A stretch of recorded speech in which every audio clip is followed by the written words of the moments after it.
I worked overtime for years to buy a home, only to discover my parents added themselves to the deed. They sold it to fund my brother's lifestyle. Real estate law, recorded calls, and court orders delivered the consequences. You need to understand, sweetie, family helps family. Those were the words my mother said to me while standing in what used to be my living room. My living room. The house I'd spent 6 years saving for, working doubles and triples at the plant, skipping vacations, driving a car held together with duct tape and prayer. Gone. Hey viewers, before we move on to the video, please make sure to subscribe to the channel and hit the like button if you want to see more stories like this. I'm 32, single, and until 3 weeks ago, I thought I'd finally made it. First-generation homeowner. The guy who broke the cycle. Turns out I was just the ATM with a work ethic. Mom, I need you to explain this to me one more time. I was holding the paperwork the realtor had just handed me. My hands were shaking so badly the pages rattled. The house sold yesterday. Why am I just finding out now? Why are you here with the realtor? Why is my house being sold? She sighed like I was being difficult. Like I was the problem. We needed the money, honey. Your brother's startup needs investors, and this was the fastest way to access that kind of capital. My house. You sold my house for Trevor's startup. The realtor, some guy in an expensive suit, stepped forward. Actually, sir, according to the deed, your parents are listed as co-owners. They had every legal right to sell. The room tilted. What are you talking about? I bought this house. Me. Alone. Mom's expression shifted from patient to irritated. We helped with the paperwork, remember? We needed to be on the deed for legal reasons. Your father explained it to you. I hadn't seen my father yet. He was probably hiding in his car. That's what he did when things got uncomfortable. Let Mom deliver the bad news while he waited for the fallout to settle. No. Dad said he was helping me review the documents. He said he wanted to make sure I wasn't getting screwed by the bank. The realtor cleared his throat. I have a copy of the deed here if you'd like to review it. 3 names. All listed as joint tenants with right of survivorship. He handed me another document. There it was. My name. My mother's name. My father's name. All printed in official legal text on the property deed. When did this happen? My voice didn't sound like mine anymore. When we closed, sweetie. 2 years ago. Don't you remember signing all those papers? I remembered signing papers. Mountains of them. Dad had been there, guiding my hand, pointing to signature lines, explaining each section in his calm, trustworthy voice. The voice I'd trusted my entire life. You committed fraud. Mom's eyes went wide. Excuse me? We did nothing of the sort. We're your parents. We were protecting you. Protecting me? You sold my house. We sold our house. And your brother needs this opportunity. Do you know how rare it is for someone to get angel investor interest? This startup could change his life. What about my life? I worked 60-hour weeks for 6 years to afford this place. The realtor was backing toward the door. Smart man. The new owners take possession next week, he said quietly. I'll leave the timeline documentation with you. Then he was gone. Just me and my mother in my living room. Correction. Her living room. That she'd just sold. You're being selfish, she said. That word. Selfish. I'd heard it my entire life whenever I didn't immediately cave to whatever Trevor needed. Trevor needed new hockey equipment. Stop being selfish. Trevor needed money for his college apartment. Stop being selfish. Trevor needed a car. Stop being selfish. Trevor needed. And I provided. Because that's what good sons do. Get out. What? Get out of my house. Now. It's not your house anymore, honey. That's what I've been trying to explain. Something in me snapped. Not loudly. Not dramatically. Just a quiet, cold break. Like ice cracking on a frozen lake. Get out, or I'm calling the police. She gathered her purse with exaggerated slowness. You're going to regret this attitude. Family is everything, and one day you'll need us. I needed you not to steal my house. Didn't stop you. Her face went red. We did not steal anything. We're legally on the deed. Ask any lawyer. I will. That stopped her at the door. What? I said I will. I'm getting a lawyer. Today. She laughed. Actually laughed. Honey, you can't afford a lawyer. You just lost your house, remember? Where are you going to get that kind of money? Wherever I need to. Now leave. She did. But not before turning back one more time. Trevor's going to be so disappointed in you. The door closed. I stood there in the empty living room for 20 minutes. Just stood there, breathing. Then I pulled out my phone and started making calls. The first lawyer I reached told me I was screwed. If they're on the deed as joint tenants, they have equal ownership rights. Unless you can prove fraud, which is extremely difficult. You don't have a case. Second lawyer said the same thing. Third lawyer asked how the names got on the deed. My father helped me with the closing paperwork. He said he was making sure everything was correct. Did he have power of attorney? No. Did you sign anything giving him authority to add names to the deed? I don't think so. But there were so many papers, I might have missed something. Give me copies of everything from the closing. Every single document. And I mean everything. Her name was Victoria Chun. She sounded tired but interested. I've seen cases like this before, she said. Parents taking advantage of kids who trust them. It's more common than you'd think. Can you help me? Maybe. Depends on what the paperwork shows. But I'm going to be honest with you. This will cost money you probably don't have. How much? She quoted a retainer fee that made my stomach drop. $5,000. I had about $800 in my checking account. I'll get it. How? Good question. I'd maxed out my savings for the down payment. My credit cards were nearly tapped from furnishing the place. My car was worth maybe $2,000 if I was lucky. I'll figure it out. Call me when you have the retainer. And get those documents. She hung up. I sat on the floor of my living room and tried to think. My phone buzzed. Trevor. Of course. Dude. Mom just called me crying. What the hell is your problem? My problem? My problem? You just stole my house. I didn't steal anything. Mom and Dad sold their property to help me out. That's what family does. It wasn't their property. The deed says different. Bro, look, I get that you're upset, but this startup is legit. I've got investors interested, real players in the tech space. This could be huge. This is your fourth startup this year. Silence. That's not fair. Neither is stealing my house. God, you sound just like Dad said you would. Bitter. Jealous that I'm actually doing something with my life while you're stuck in that dead-end factory job. The dead-end factory job that paid for the house they stole. Don't call me again. Whatever, man. When I'm successful, don't come crawling back looking for handouts. He hung up. I wanted to throw my phone through the window. Instead, I went to work. I had a shift in 2 hours, and I needed every penny I could get. My supervisor, Mike, noticed I was off. You good? Family stuff. He nodded. Mike understood family stuff. His brother had cleaned out their mom's bank account 3 years ago and disappeared. Need extra shifts? All of them. Done. For the next week, I worked 80-hour weeks. Every overtime shift I could grab. I slept in my car between doubles. Showered at the gym. Ate vending machine food. I needed that retainer. Meanwhile, I filed a request with the title company for all closing documents. They sent them within 3 days. I spread them across the hood of my car in the parking lot and went through every page. There, page 47 of a 60-page document packet. An addendum to the deed. Handwritten note at the bottom. Additional owners added for estate planning purposes per buyer request. My signature below it. Except that wasn't my signature. Close, but not quite right. The loop on my last name was wrong. I always made it bigger. This one was compressed. I took a photo and compared it to my actual signature on my driver's license. Different. My hands were shaking again. Not from fear this time. From rage. They'd forged my signature. My father had forged my signature to add himself and my mother to my deed. I called Victoria Chun. I found something. What? A forged signature on the deed addendum. Pause. Are you certain? Yes. I need to see it. And I need a handwriting expert to verify it. That's going to cost additional money. How much? $2,000 for a qualified expert witness. $7,000 total. I had $3,000 after a week of brutal overtime. I'll have it. When? 2 weeks. I'll hold your spot. But if you can't come up with it, I can't take the case. I'll have it. I did. Barely. I sold my car. Borrowed money from Mike. Took a cash advance on my last remaining credit card at a 26% interest rate. But I had it. Victoria Chin took the case. The handwriting expert took 3 days. Then she called me. The signature is definitely forged. I testified to that in court. Victoria filed papers the next day. Fraud. Forgery. Unjust enrichment. She went after everything. My parents were served at their house. My mother called me screaming. How dare you? How dare you sue your own parents? How dare you forge my signature and steal my house? We were helping you. By committing fraud. It wasn't fraud. Your father he just made it easier for everyone. He committed forgery. That's a crime, Mom. You're tearing this family apart.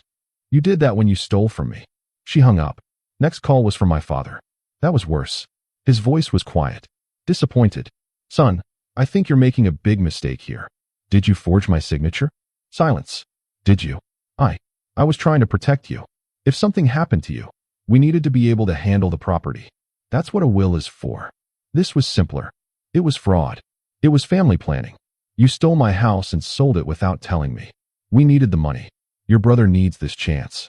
What about what I need? You have a job. You have stability. Trevor has potential. There it was. The truth I'd known my whole life, but never wanted to admit. I was the stable one. The reliable one. The one who didn't need help because I'd always figured it out. Trevor was the special one. The one with potential. The one worth investing in. I'm not dropping the lawsuit. If you go through with this, you'll lose us. Your mother will never forgive you. Tell her to get in line. I hung up. The case took for months. For months of depositions, document reviews, and legal battles. Victoria was relentless.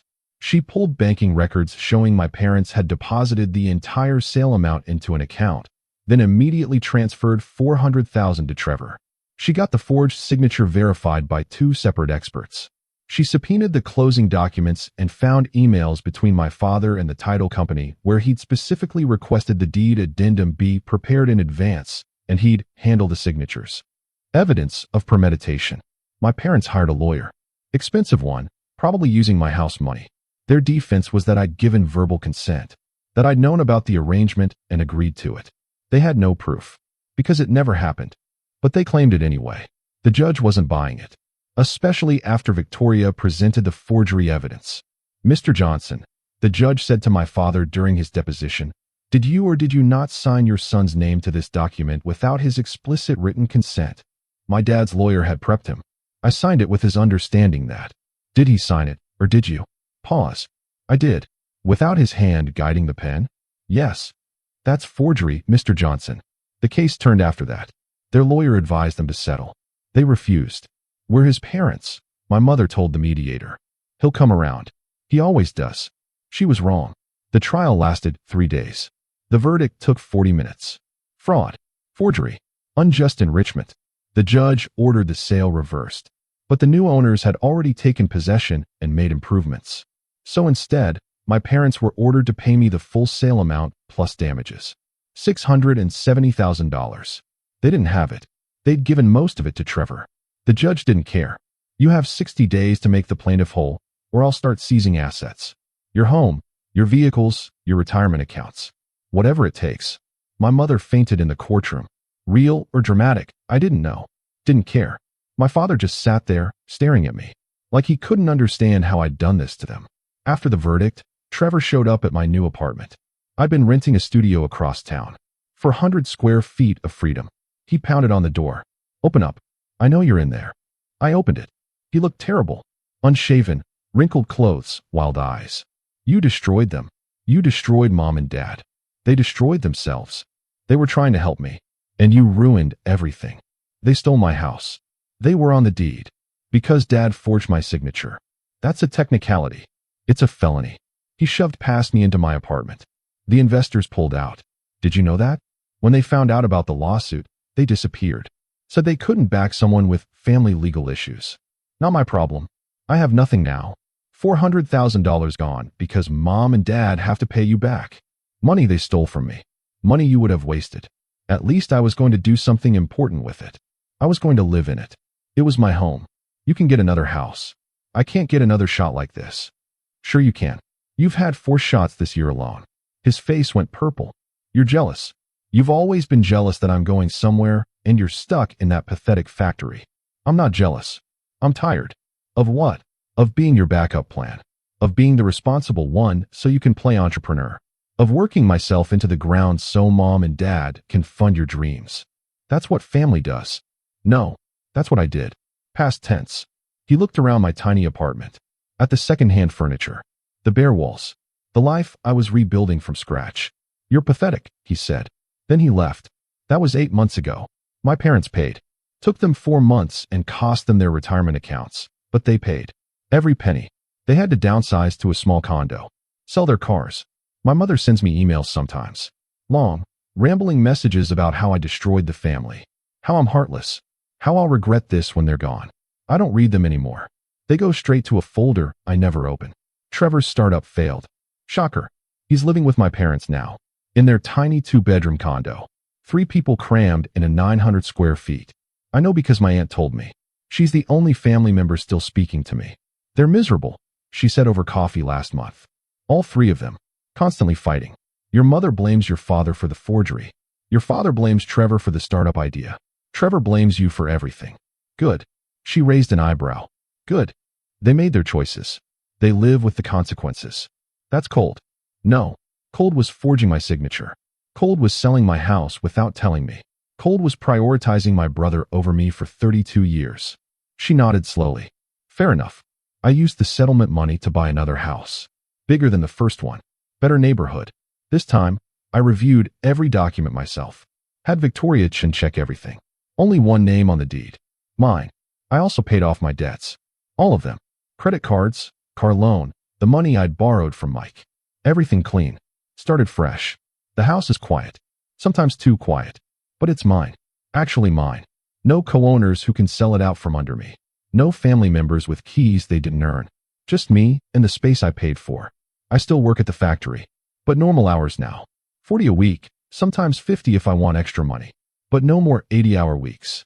No more sleeping in my car. I learned something through all of this. Family isn't about blood. It's about respect, trust, support that goes both ways. My parents and brother never understood that. They thought family meant I'd always be there to bail them out, to sacrifice, to give until there was nothing left.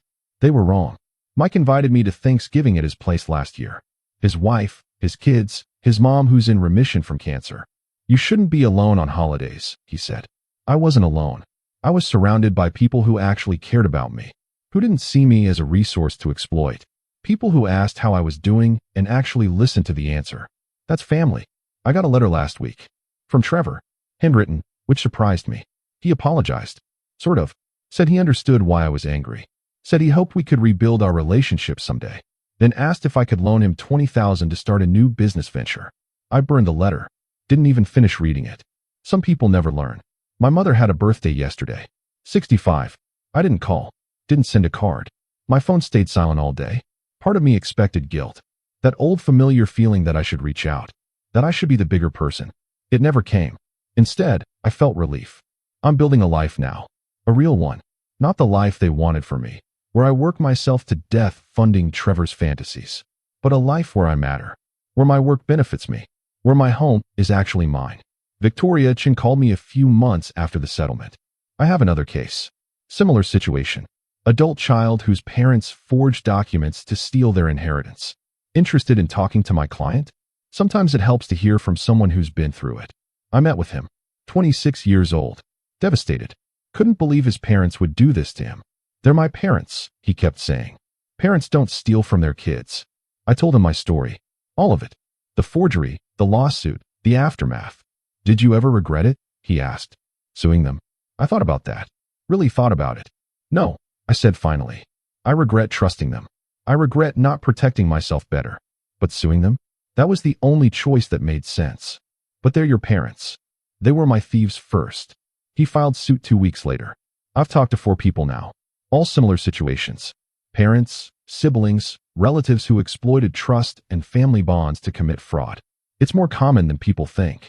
We don't talk about it because it's shameful. Not for the victims. For the perpetrators. But they should be ashamed. They're the ones who betrayed family. Not us. The house is almost furnished now. I've been taking my time. Buying things I actually want. Not just cheap stuff to fill space. Real furniture. Art for the walls. A garden in the backyard that I planted myself. Tomatoes, peppers, herbs. Things that grow when you take care of them. Unlike family relationships built on exploitation. Those just rot. I sleep well now. Better than I have in years. No anxiety about what they'll ask for next. No dread about family dinners where I'm the ATM. Just peace. Quiet, hard-won peace. Someone asked me recently if I'd ever reconcile with them. If they apologized, they pressed. I considered it. Really considered it. If they apologized, admitted what they did was wrong, and paid back every penny without a court order? Maybe. And if they don't, then I'll keep living my life without them. And I'll be just fine. Because here's the truth they never understood. I don't need them. I never did. They needed me. My money, my stability, my willingness to sacrifice for Trevor's benefit. Without me, they're 3 people who made terrible choices and have to live with the consequences. With me, they had a safety net. Someone to exploit. They chose to cut that net. Not me. The legal system just made it official. I drove past my old house last month. The one they sold. New owners had painted it blue. Added a fence. Kids' toys in the yard. It looked happy. Lived in. Loved. I didn't feel sad seeing it.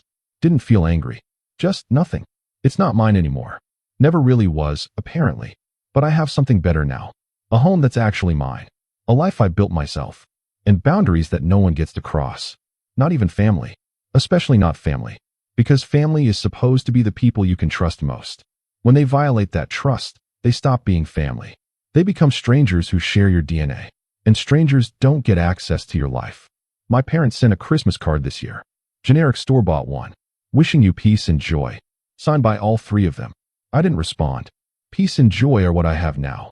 Without them. And that's exactly how I want to keep it. The factory promoted me last month. Shift supervisor.